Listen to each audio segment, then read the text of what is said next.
দেশজুড়ে চলমান অতিবৃষ্টির কারণে সৃষ্ট জলাবদ্ধতায় ক্ষতিগ্রস্ত মানুষের জীবন ও সম্পদ রক্ষায় সর্বোচ্চ সতর্কতা ও সমন্বয়ের সঙ্গে কাজ করার নির্দেশ দিয়েছেন প্রধানমন্ত্রী তারেক রহমান।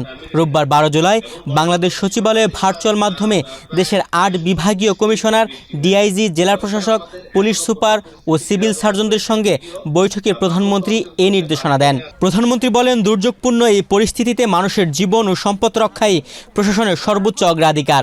ক্ষতিগ্রস্তদের কাছে দ্রুত ত্রাণ সামগ্রী, শুকনো খাবার, বিশুদ্ধ পানি, শিশু খাদ্য, ঔষধ ও চিকিৎসা সেবা পৌঁছে দিতে সংশ্লিষ্টদের নির্দেশ দেন তিনি।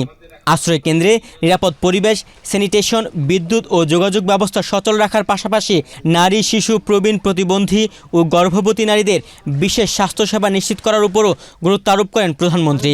আইনশৃঙ্খলা বাহিনীকে সর্বোচ্চ সতর্ক থাকার নির্দেশ দিয়ে প্রধানমন্ত্রী তারেক রহমান বলেন, দুর্যোগকালীন পরিস্থিতির সুযোগ নিয়ে কোনো অসাধু চক্র যেন চুরি, ডাকাতি, মজুতদারি, ত্রাণ আত্মসাৎ বা অন্য কোনো অপরাধমূলক কর্মকাণ্ডে জড়াতে না পারে তা নিশ্চিত করতে হবে। পাশাপাশি ত্রাণ বিতরণের স্বচ্ছতা, জবাবদিহিতা এবং প্রকৃত ক্ষতিগ্রস্তদের অগ্রাধিকার নিশ্চিত করার উপর গুরুত্ব আরোপ করেন তিনি। তুহিন ভুইয়া, বাংলাদেশ প্রতিদিন। পরিস্থিতি বিরাজমান রয়েছে, যদিও পার্বত্য অঞ্চলগুলোতে পানি কমে আসছে।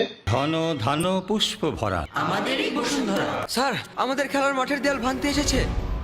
এটা আমাদের খেলার মাঠ। আমরা তো এখানে দোকান বানাবো।